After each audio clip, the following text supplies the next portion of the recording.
신바람 사연 아파트. 오늘의 사연 시작하겠습니다. 안녕하세요.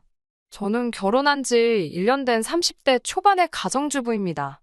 남편과는 대학교 졸업반 시절부터 긴 연애를 했습니다. 저희가 아직 결혼을 하지 않았을 당시 남편은 서울에서 혼자 자취생활을 하고 있었습니다. 대학교를 입학하면서 독립을 했고 그 이후로부터 쭉 계속 서울에서 혼자 지냈다고 했어요.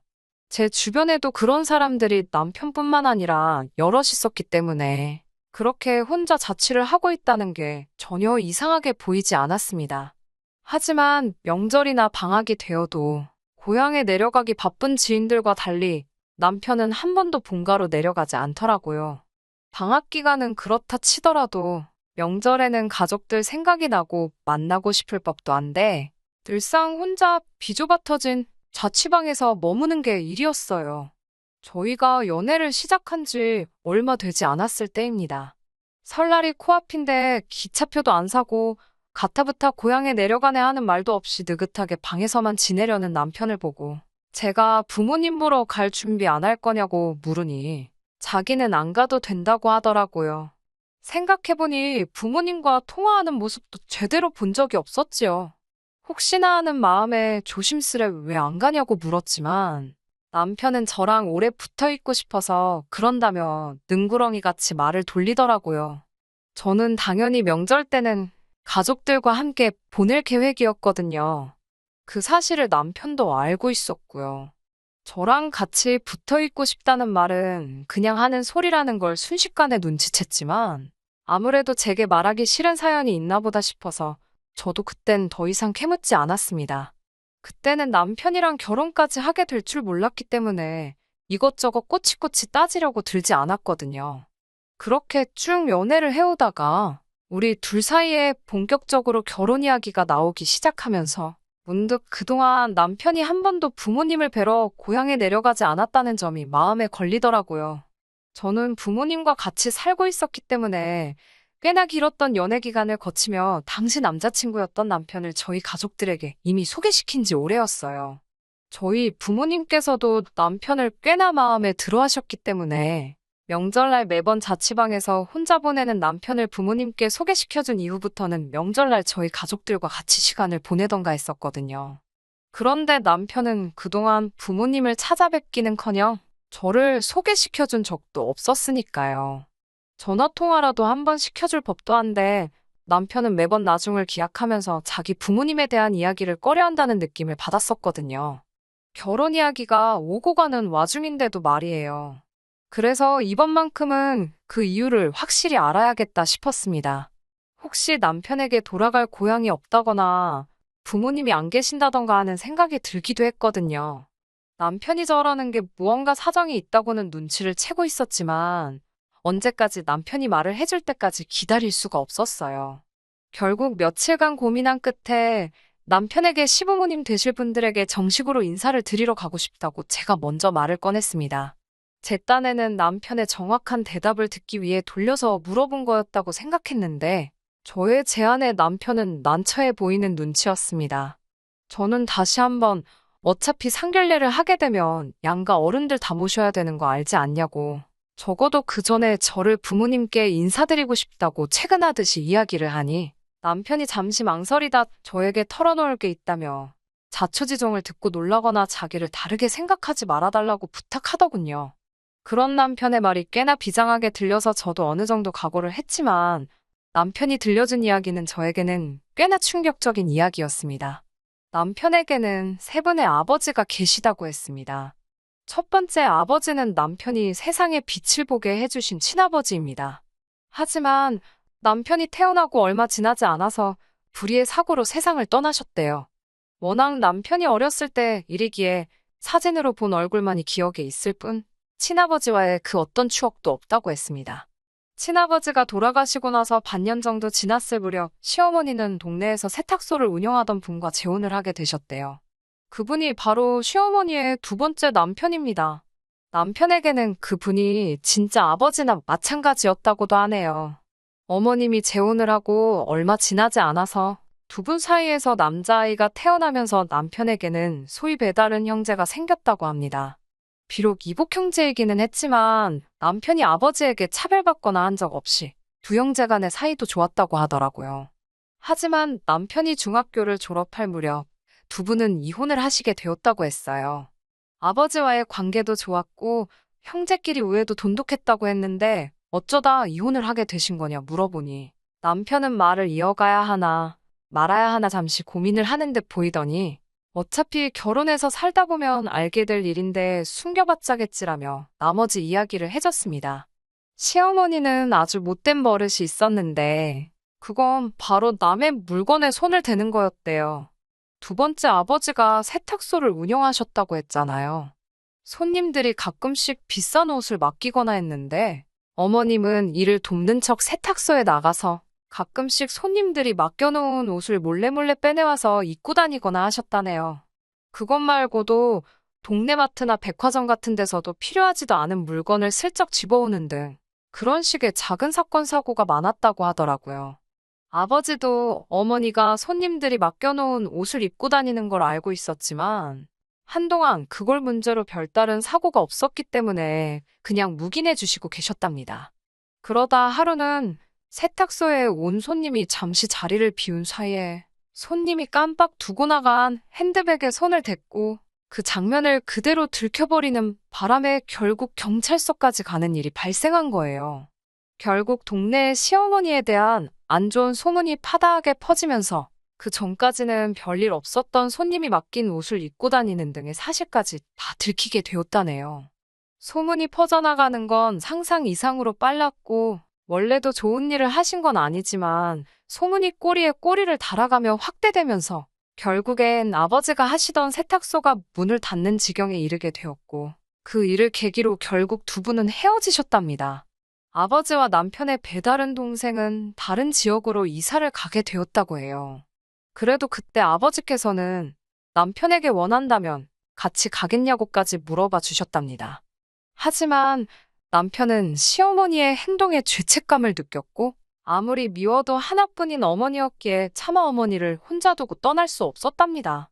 결국 아버지를 따라가지 못했고 지금까지 연락만 주고 받고 있다고 했습니다. 자기는 그 분을 진짜 아버지라고 여기고 있기는 하지만 어머니가 서운해하실 게 마음에 걸려 연락 정도만 주고받을 뿐 그 이후로 찾아뵙거나 한 적은 없다고 하더라고요. 그러다 남편이 서울에 있는 대학에 합격하면서 서울로 올라오게 되었고 어머니는 고향에 혼자 남게 되셨다고 해요. 처음 서울에 혼자 올라오고 나서도 남편도 다른 친구들처럼 명절이고 휴가면 내려가서 어머님을 뵙고 오곤 했었답니다. 그리고 남편은 군대에 입대를 하게 되었는데 군복무를 하는 동안 어머님께서 7살 어린 남자와 세 번째 결혼을 하게 되셨다는 소식을 접했다고 해요. 그리고 남편은 어머님의 세 번째 재혼을 기점으로 어머님이 계시는 고향에 내려가는 일을 멈췄다고 했습니다. 하지만 그건 남편의 선택이 아니었다고 해요. 군복무를 마치고 원래는 복학할 때까지 어머님과 같이 시간을 보내려고 했는데 그쪽 남자가 자기를 워낙에 불편해했다고 하더라고요. 안 그래도 서울의 자취방만 다시 구하게 되면 고향을 뜰 생각이었는데 어머님께서 매일같이 서울에는 다시 언제 올라가냐고 보채던 모습에 도망치듯 혼자 서울로 올라왔다고 합니다. 자취방을 새로 구하고 맞는 첫 번째 추석날 고향에 내려갔는데 어머님께서 그쪽 집에서 워낙 자기를 불편해하니 명절 때에도 특별히 오지 않아도 된다는 식으로 말씀을 하셔서 그 이후부터는 고향에 내려가지 않았다고 하네요. 그래서 남편은 자취 생활을 이어가면서 어머님을 보러 한 번도 내려간 적이 없던 것이었고 그러는 와중에 저랑 만나게 되었고 결혼을 약속하기까지 되었다는 말이었습니다. 드라마 같은 남편의 가정사를 듣고 나니 남편이 안쓰럽기도 했지만 한편으로는 혼란스러웠습니다. 분명 남편이 잘못한 건 하나도 없었지만 가정사가 복잡한 남자와의 결혼이라니 결단을 내리기가 쉽지 않았습니다. 그동안 남편이 저에게 보여준 모습은 정직과 성실 그 자체였지만 옛말에 피는 못 속인다고 했으니 찝찝한 마음이 들었던 것도 사실이에요. 하지만 남편은 그런 제 고민을 눈치채기라도 했는지 결혼을 하더라도 시어머니와의 왕래는 거의 없을 것이며 있다고 해도 저에게 어떤 피해도 가게 하지 않을 테니 자기만 믿고 따라와 달라고 하더라고요. 이미 어머니와 왕래가 없는 지도 벌써 몇 년째인데 결혼을 하더라도 어머니 쪽에서 자기를 워낙에 불편해하고 있으니 결혼을 하더라도 자기 가족들과 엮일 일은 거의 없을 거라면서요. 그렇게 저는 남편과 결혼을 하게 되었습니다. 실제로 남편의 말처럼 결혼식을 올리기까지 남편이 말한 대로 시어머니와의 그 어떤 충돌은 없었습니다. 불편을 겪은 일이 아예 없지는 않았어요. 상견례 당시에 시어머니의 태도에 약간 실망스러운 부분이 있었어요. 아들의 결혼을 축하해준다기보다도 혹시 결혼을 장사로 생각하시는 건가 싶을 정도의 태도로 일관하셨습니다. 아들의 결혼식에서 가장 큰 관심사가 본인이 갖고 싶었던 명품 가방을 예단으로 꼭 받아내겠다 하시는 소리였으니 말 다 했죠. 상견례 자리인데도 남편은 몹시 화가 나서는 그런 식으로 나오실 거면 결혼식도 아예 나오시지 말라고 어머님께 큰 소리를 치더라고요. 그 모습이 참 믿음직스러웠습니다. 남편은 어머님과 관련된 일로 제가 신경 쓸 부분이 없도록 하겠다고 호언장담을 했어요. 상견례 당시에 보여준 모습도 있었기 때문에 그 모습이 신뢰가 갔습니다. 하지만 남편이 다짐과는 달리 생활은 생각하지 못한 방향으로 흘러갔습니다. 저희가 결혼하고 얼마 되지 않았을 때입니다.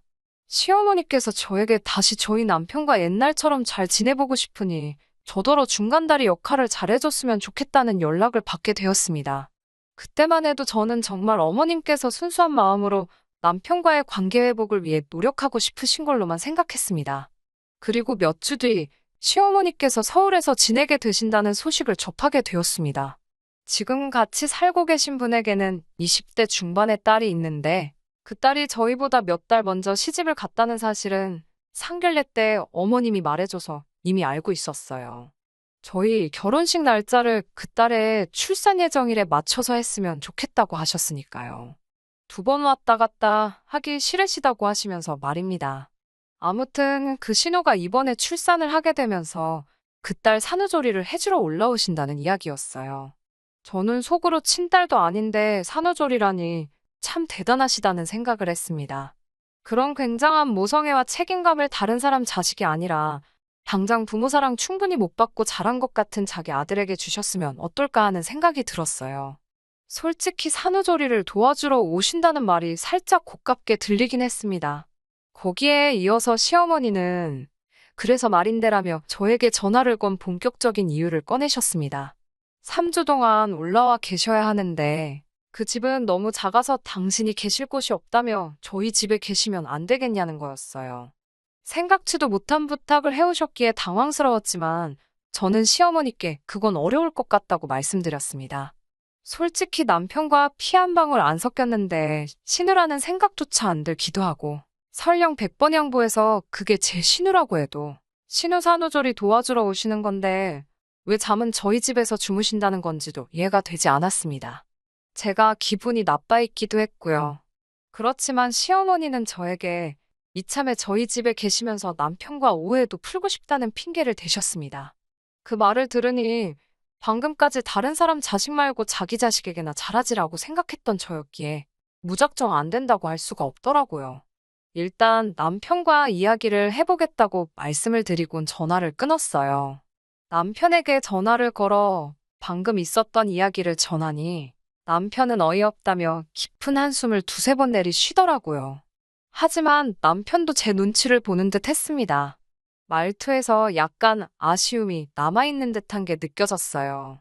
결국 저는 3주밖에 되지 않고 잠만 주무신다 하시니까 작은 방을 내드리자고 했습니다. 솔직히 저는 그런 계산도 했습니다. 이렇게 제가 판까지 다 깔아줬으니 2사람이 앞으로 어떻게 되든 적어도 내 탓은 못할 거라는 계산이었어요. 그렇게 며칠 뒤 시어머니께서 저희 집에 올라오셨습니다.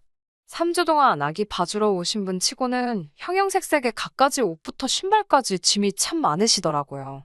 이런 건 문제가 아니었습니다. 진짜 골치가 아팠던 건 아기를 봐주러 가신다는 분이 아침마다 패션쇼를 하셨다는 거지요. 당신 옷과 가방뿐만 아니라 제 물건까지 손을 대시면서 말이에요. 물론 저에게 말로는 한번 걸쳐봐도 되냐, 신어봐도 되냐, 입어봐도 되냐며 허락을 구하듯이 말씀하셨지만 그건 누가 들어도 허락을 구하시는 게 아니었어요. 그리고 일단 제 것을 빌려가시면 제때 돌려주시는 법이 없었습니다. 예를 들어 올해 초봄에는 제가 큰맘 먹고 구매한 명품 가디건이 있었는데 그걸 말씀도 없이 빌려가서 몇 날 며칠을 입고 계셨어요. 결국 제가 돌려달라고 말씀드리니 그제서야 제가 아무 말도 없길래 제가 그걸 시어머니께 그냥 드린 줄 알았다는 황당한 변명을 하시더군요. 그래도 시간은 금방 흘러서 2주하고도 3일이 지났을 때였습니다. 이날의 사건만 아니었다면 저도 남편과 헤어지지는 않았을 거예요. 앞서 말씀드렸다시피 시어머니는 제 옷과 가방을 늘 탐내셨습니다. 그러다 하루는 친정어머니가 저에게 선물로 사주신 명품 가방을 이번에도 저에게 말도 없이 들고 아기를 봐주러 가셨더라고요. 그날따라 저도 저녁에 약속이 있어서 그 가방을 들려고 했는데 가방이 사라진 걸 보고 정말 짜증이 났습니다. 그래도 시어머니께 전화를 걸어 따지는 건 예의가 아닌 것 같아 참았습니다. 그런데 이튿날 드레스룸을 확인했는데 여전히 가방이 보이지 않더라고요. 결국 어머님께 제 가방은 어디 있냐고 물었습니다.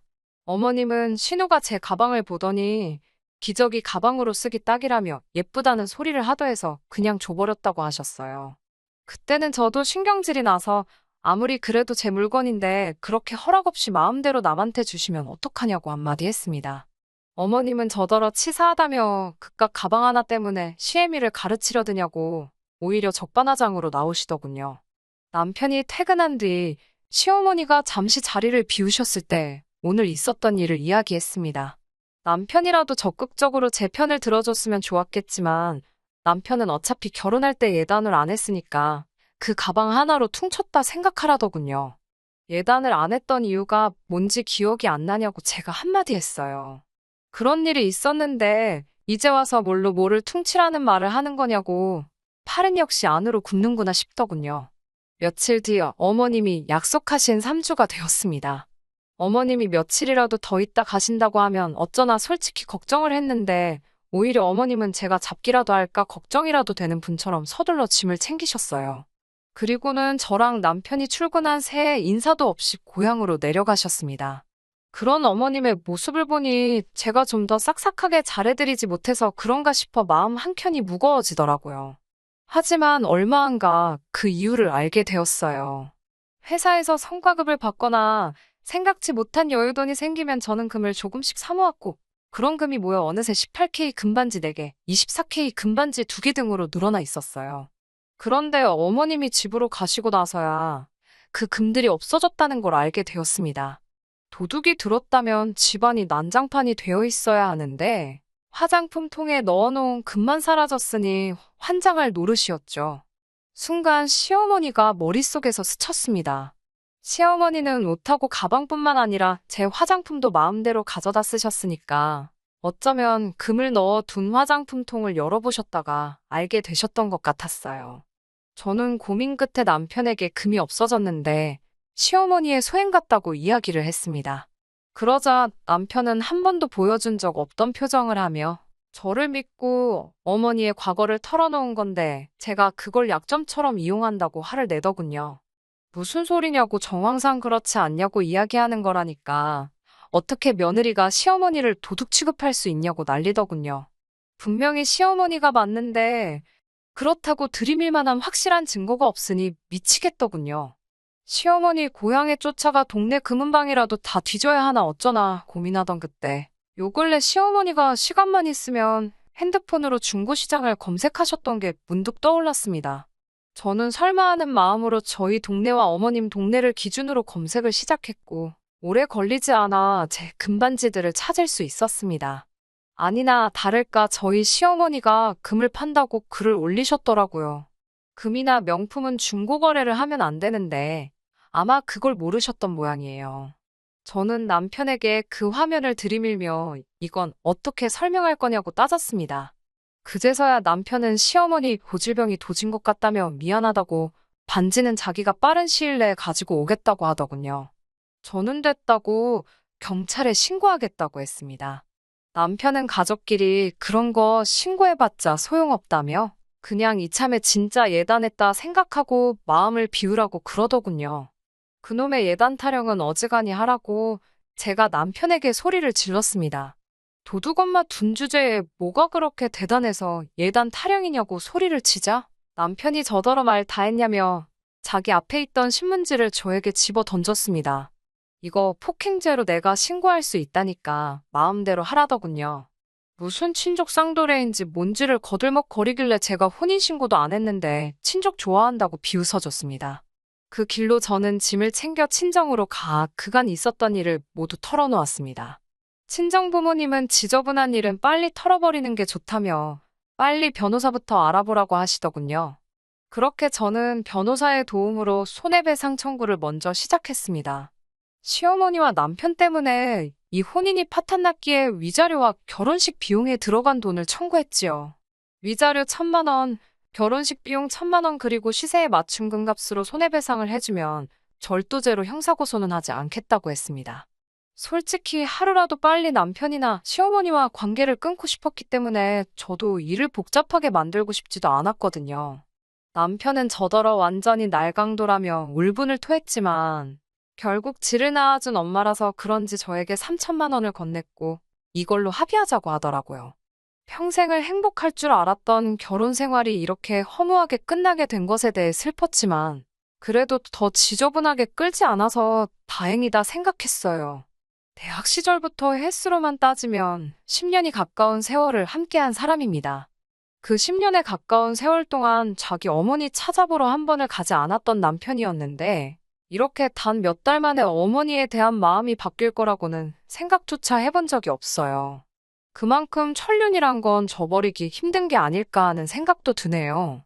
좁아터진 자취방에서 혼자 외롭게 명절을 보내던 남편을 동정했기에 제가 할 필요도 없던 오지랖을 부려 이 사단을 낸 게 아닐까 싶기도 해요. 하지만 어차피 그렇게 싫어했던 어머니일지라도 남편에게는 언제나 저뿐만 아니라 다른 걸 제쳐두고도 1순위였던 거였지요. 이 일이 아니라 나중에 무슨 일이 있었어도 남편은 제가 아닌 어머님을 택했을 거예요. 차라리 혼인신고도 하기 전에 이렇게 일찍 갈라서게 돼버린 것이 오히려 저한테는 더 잘된 일일지도 모르겠네요. 금이야 다시 사면 되는 거고 돈이야 다시 벌면 되는 거지만 이미 한번 깨져버린 부부간의 신뢰는 다시 붙여버릴 수 없는 것이니까요. 남편은 어차피 회사나 기반이 다 서울에 있기 때문에 엄마 따라 고향으로 내려가진 않았습니다. 저한테 이렇게까지 해야만 했냐며 아직도 이 모든 일의 원흉이 저라고 생각하더라고요. 하지만 저와의 결혼 생활을 포기하면서까지 지켜낸 어머님인데도 불구하고 어머님은 남편을 다시 가족의 일원으로 받아주지 않으셨나 봐요. 자기 때문에 아들의 인생이 다시 한번 만신창이가 되었음에도 결국 지난 설날에도 남편은 가족들의 따뜻함마저 느끼지 못한 채 또다시 혼자 외로운 명절을 보내야만 했었나 봐요. 이혼 후에 저에게 그 어떤 연락도 해오지 않던 남편이 후회하고 있다며 연락을 해왔거든요. 자기가 내린 결정에 대해 후회하고 있고 이미 연을 끊어낸 어머니였으니 2번이 어렵겠냐며 저와 다시 시작하고 싶다고 어렵게 말을 꺼내왔어요. 하지만 더 이상 저는 남편을 위해 싸구려 동정심을 발휘하고 싶지 않았어요. 스스로를 그렇게 고립하고 외로운 삶을 선택한 건 그 누구도 아니고 당신 본인의 결정 아니겠냐고 했어요. 이미 저와도 부부의 연을 한번 끊어낸 사람인데 나라고 2번이 어렵겠냐. 어머니와 나 사이에서 2번 다시 당신을 줄다리기 하고 싶은 생각이 없으니 이번을 마지막으로 저에게 그 어떤 연락도 하지 말아달라고요. 스스로 자초한 일이니 그에 따른 책임은 당신이 지는 거라고 했어요. 남편은 앞으로도 쭉 혼자서 그렇게 외롭게 지내게 되겠지요. 제가 나쁜 사람일 수도 있겠지만 한편으로는 남편이 그렇게 평생을 잘못된 결정을 내린 후회 속에서 살아갔으면 좋겠습니다. 저나 남편이나 아직 전기 때문에 2번째 기회가 있을 테지만 적어도 이번 일이 남편이 다시 2번째 기회를 갖게 되었을 때 진짜 중요하게 생각해야 할 게 무엇인지 교훈이 되었을 거라 생각하려고 해요. 아니면 그렇게 평생을 가족이란 울타리 없이 혼자 살아야만 할 테니까요. 끝까지 들어주셔서 감사합니다. 오늘의 사연은 여기까지입니다. 구독과 좋아요, 알람 설정 부탁드리고 더 좋은 사연으로 다시 찾아뵙겠습니다. 감사합니다.